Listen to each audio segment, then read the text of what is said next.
Invest Madhya Pradesh, अनंत संभावनाओं का प्रदेश। 24 और 25 फरवरी 2025, भोपाल, मध्य प्रदेश।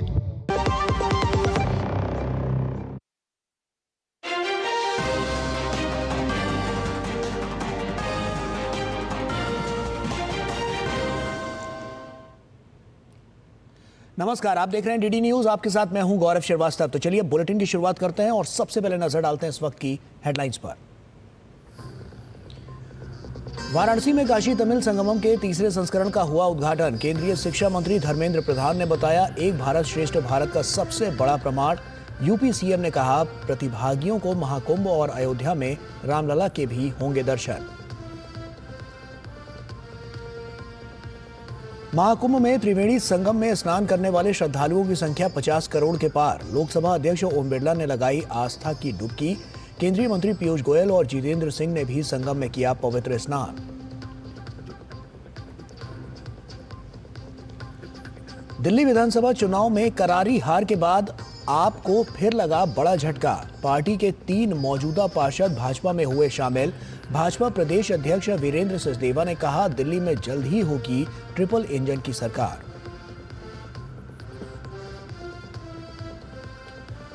छत्तीसगढ़ नगरीय निकाय चुनाव में भाजपा की बड़ी जीत। कार्यकर्ताओं में जश्न का माहौल। मुख्यमंत्री विष्णुदेव साय ने जनमत के लिए प्रदेश के मतदाताओं का जताया आभार।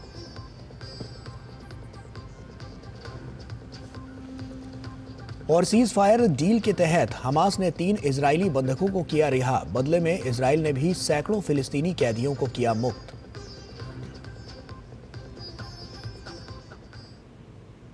और आइए शुरुआत करते हैं। और अब बात आज से वाराणसी में शुरू हुए काशी तमिल संगमम के तीसरे संस्करण की।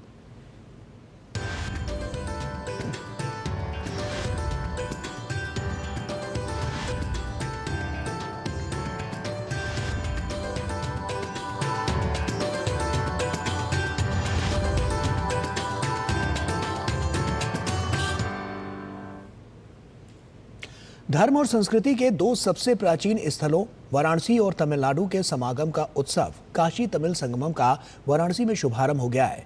केंद्रीय शिक्षा मंत्री धर्मेंद्र प्रधान, मुख्यमंत्री योगी आदित्यनाथ और केंद्रीय सूचना एवं प्रसारण मंत्री एल मुरुगन ने बटन दबाकर संगमम 3.0 की औपचारिक शुरुआत की। वाराणसी में इस 10 दिवसीय कार्यक्रम के दौरान अलग अलग क्षेत्रों से जुड़े लगभग 1200 प्रतिनिधि तमिलनाडु से इस कार्यक्रम का हिस्सा होंगे। प्राचीन भारत में शिक्षा और संस्कृति के 2 महत्वपूर्ण केंद्र वाराणसी और तमिलनाडु के बीच जीवंत संबंधों को पुनर्जीवित करने के क्रम में काशी तमिल संगमम का आयोजन किया जा रहा है। काशी तमिल संगमम का उद्देश्य एकता में विविधता को मजबूत करना है, विशेष रूप से काशी और तमिलनाडु के बीच संबंध को सुदृढ़ करना है। इस मौके पर केंद्रीय मंत्री धर्मेंद्र प्रधान ने काशी तमिल संगमम को एक भारत श्रेष्ठ भारत का सबसे बड़ा प्रमाण बताया।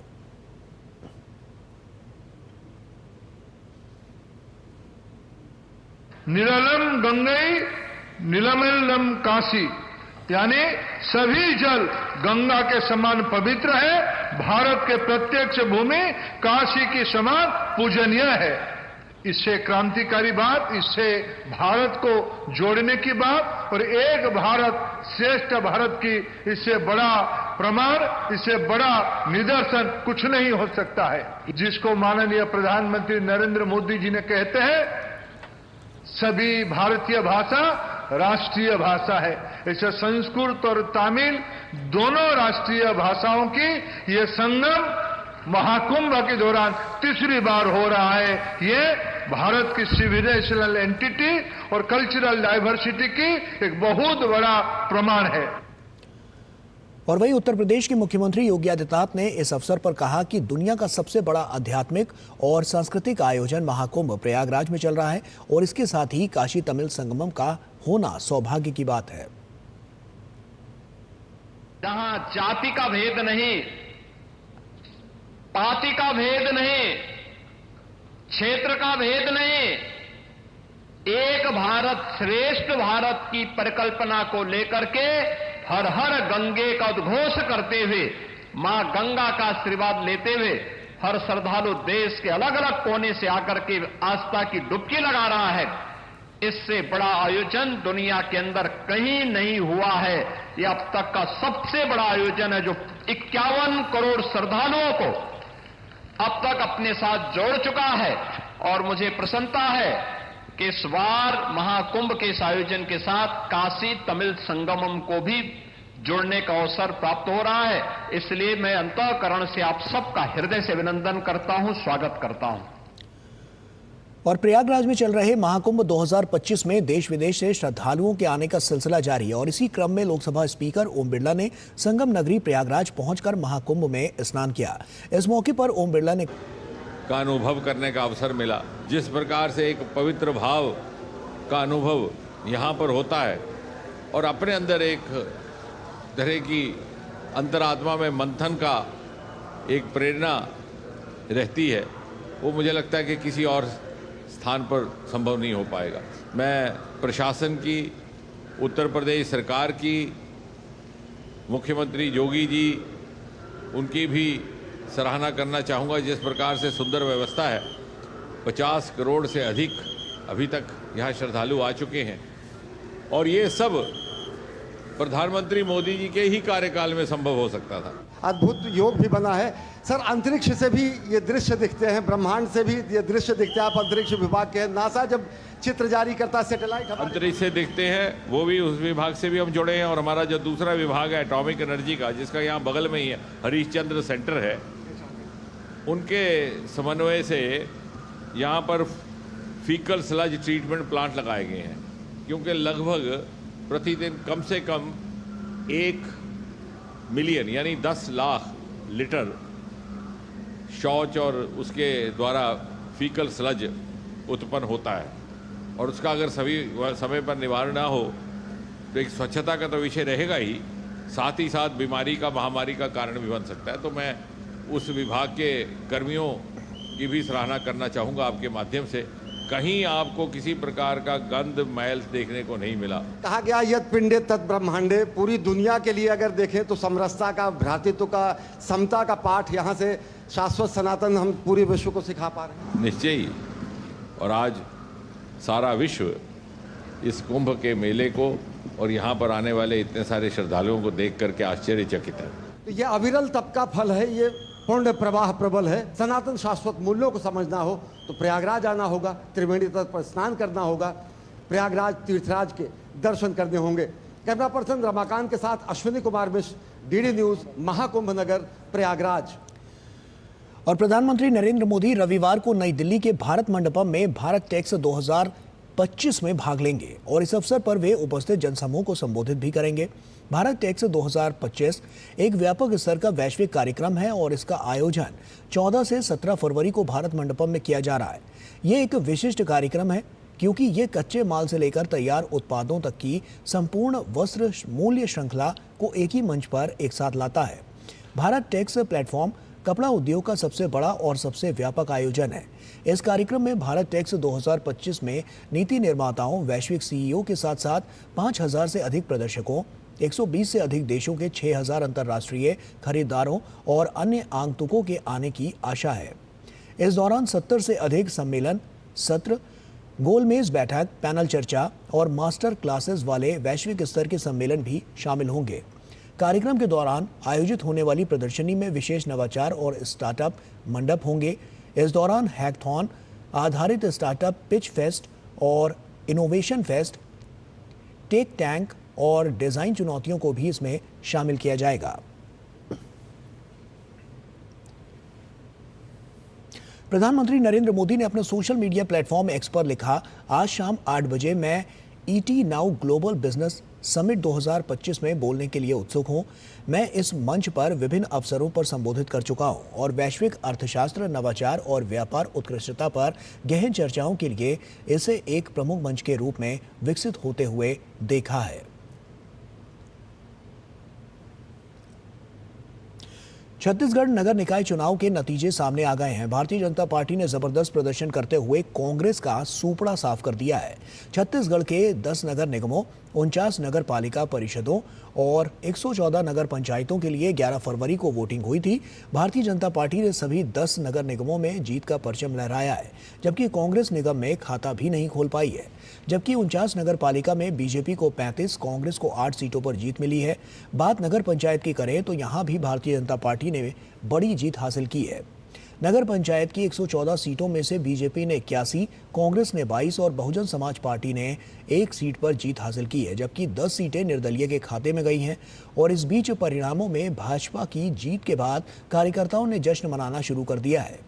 भारतीय जनता पार्टी के कार्यकर्ता आतिशबाजी कर और एक दूसरे के साथ ढोल नगाड़ों पर नाचते हुए नजर आ रहे हैं। नेता से लेकर कार्यकर्ता सभी एक दूसरे को मिठाई खिलाकर निकाय चुनाव की जीत के लिए सेलिब्रेट कर रहे हैं। छत्तीसगढ़ के मुख्यमंत्री विष्णुदेव साय ने नगर निकाय चुनाव के परिणामों को भाजपा के लिए ऐतिहासिक बताया। उनका कहना है कि आज का दिन स्वर्ण अक्षरों में लिखा जाना चाहिए, क्योंकि भाजपा को ऐतिहासिक जीत मिली है और कांग्रेस का पत्ता पूरी तरह से साफ हो गया है। छत्तीसगढ़ भारतीय जनता पार्टी के लिए और यहाँ की भारतीय जनता पार्टी की सरकार के लिए बड़ा ऐतिहासिक दिन है और हम तो ये कह सकते हैं कि आज का दिन स्वर्णाक्षरों में लिखा जाना चाहिए, क्योंकि नगरीय निकाय के चुनाव में भारतीय जनता पार्टी को ऐतिहासिक विजय मिली है। तो हम इस अवसर पर प्रदेश के समस्त मतदाताओं को, जनता को बहुत बहुत धन्यवाद देना चाहेंगे, साधुवाद करना चाहेंगे। कुल 3 इंजन की सरकार बन गई है, अब चौथी इंजन भी लगाना है।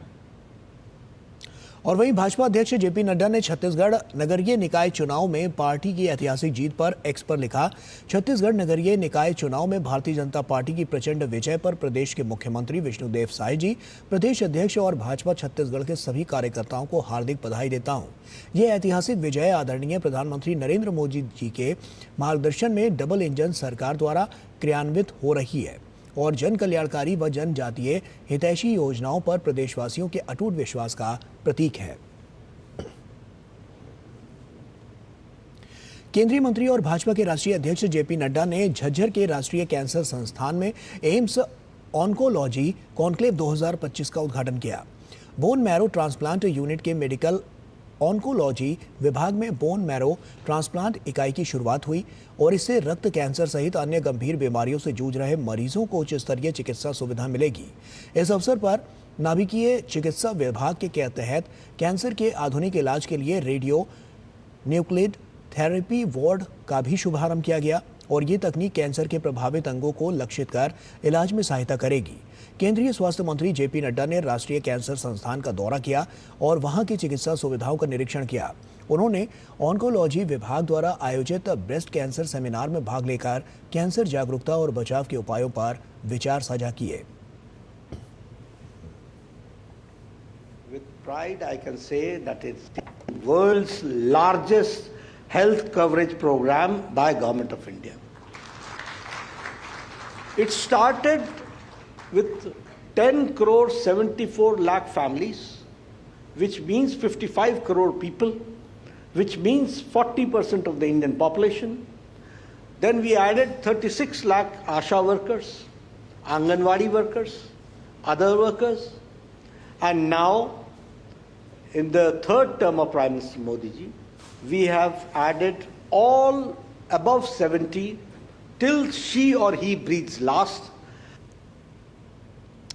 और केंद्रीय मंत्री अश्विनी वैष्णव ने बेंगलुरु में कहा कि हमारे प्रधानमंत्री और वित्त मंत्री ने हमेशा निम्न और मध्यम आय वालों के हित में काम किया है और मध्यम वर्ग के लिए बजट में इस वर्ष बड़ी कर राहत भी दी गई है।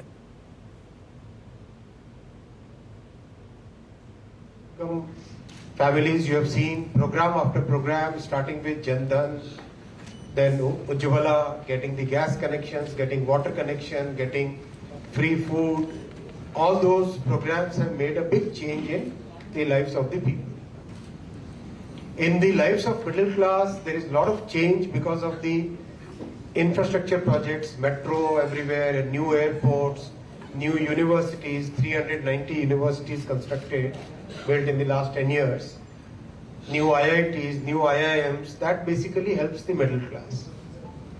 The major demand which was coming from the middle class families was about the tax rate. So as you are all aware, a major decision was taken in this budget that there will be no tax for middle class families up to 12 lakh annual income. Bharat और Myanmar ने सड़क मार्ग से सीमा व्यापार फिर से शुरू करने पर चर्चा की और इस दिशा में कदम बढ़ाने पर सहमति जताई। वाणिज्य मंत्रालय के एक आधिकारिक बयान में शनिवार को ये जानकारी दी गई। वाणिज्य उद्योग राज्य मंत्री जितिन प्रसाद और म्यांमार के उप वाणिज्य मंत्री यू मिन मिन के बीच शुक्रवार को दिल्ली में हुई बैठक के दौरान इस मुद्दे पर चर्चा की गई। दोनों नेताओं ने दवा, दालों, पेट्रोलियम उत्पादों जैसे क्षेत्रों में सहयोग बढ़ाने और हाल ही में शुरू किए गए रुपया ज्ञात व्यापार समझौता तंत्र के लिए अधिक उपयोग की संभावनाओं पर चर्चा की।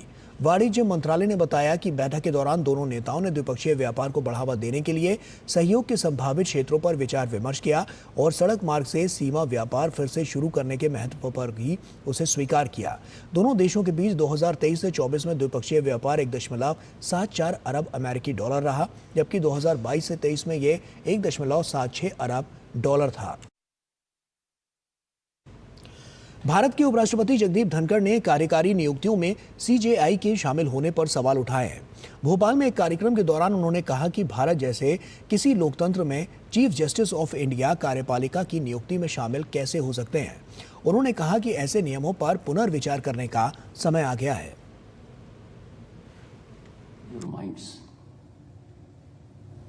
How can in a country like ours or in any democracy,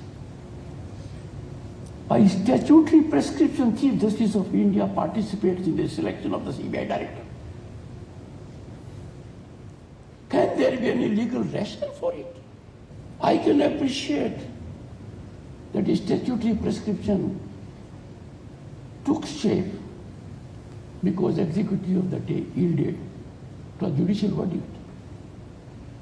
But time has come to revisit. This surely does not merge with democracy. How can we involve Chief Justice of India with any executive appointment? और वक्त यहाँ पर एक छोटे से break का है, जल्द हाजिर होते हैं।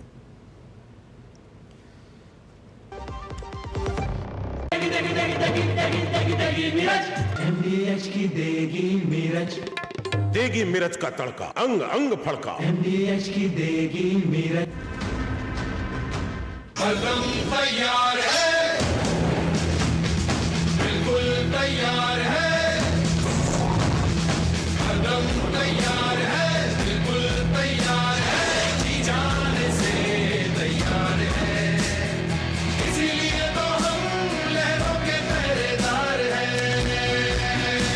जय भारती, जय भारती, हम हैं नौसेना, हम हैं भारत के सारथी। जय भारती, जय भारती, हम हैं नौसेना, हम हैं भारत के सारथी, सारथी, सारथी।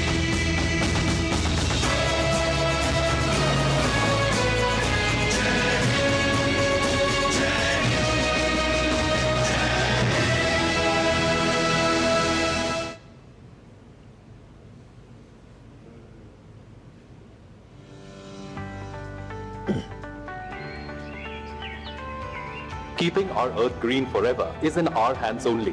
That's why I prefer CBG for my car.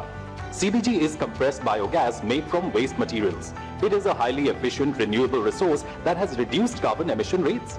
Less carbon emission means lesser harmful impact on the planet. Use CBG.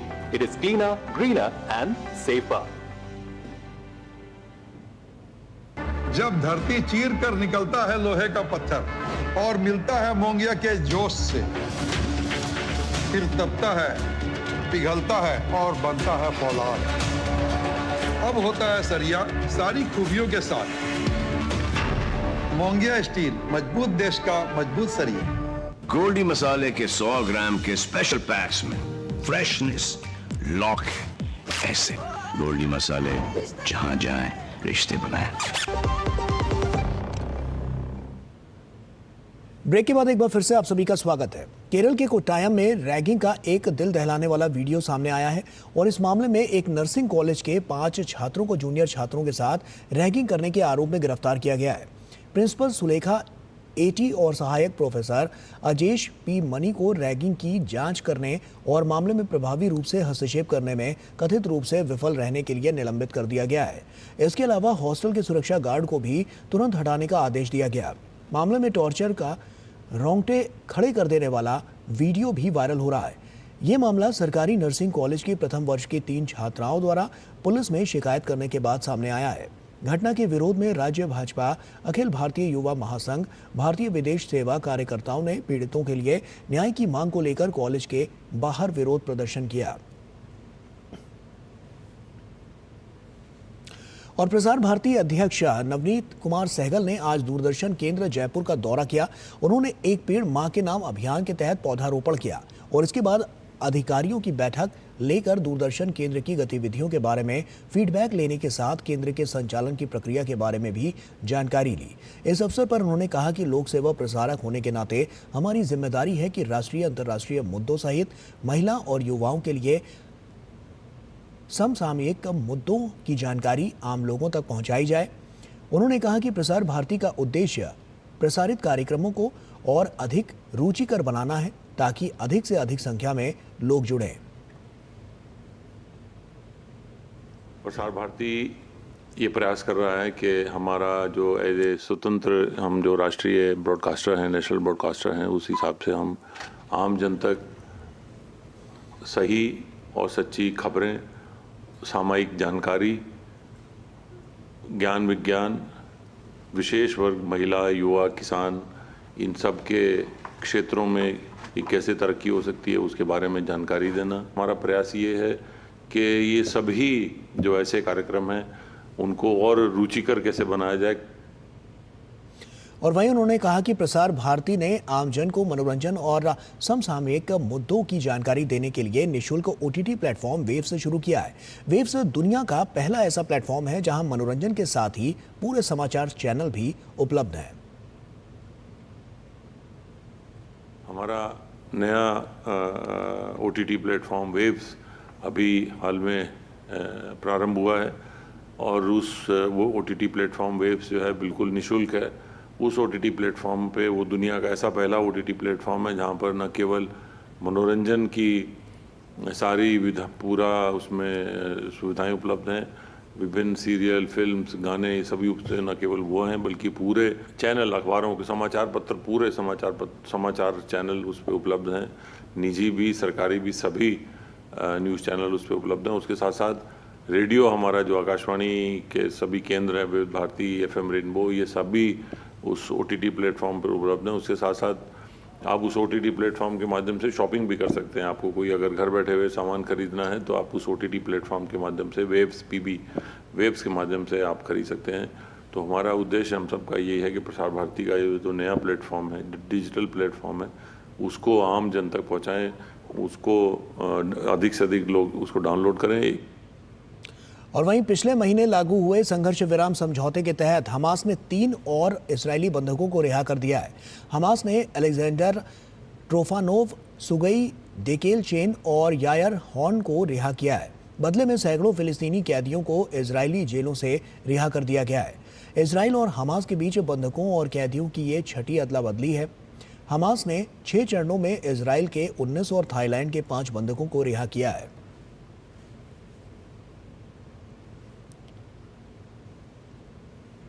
और इसी के साथ फिलहाल इस बुलेटिन में इतना ही। दीजिए इजाजत, नमस्कार।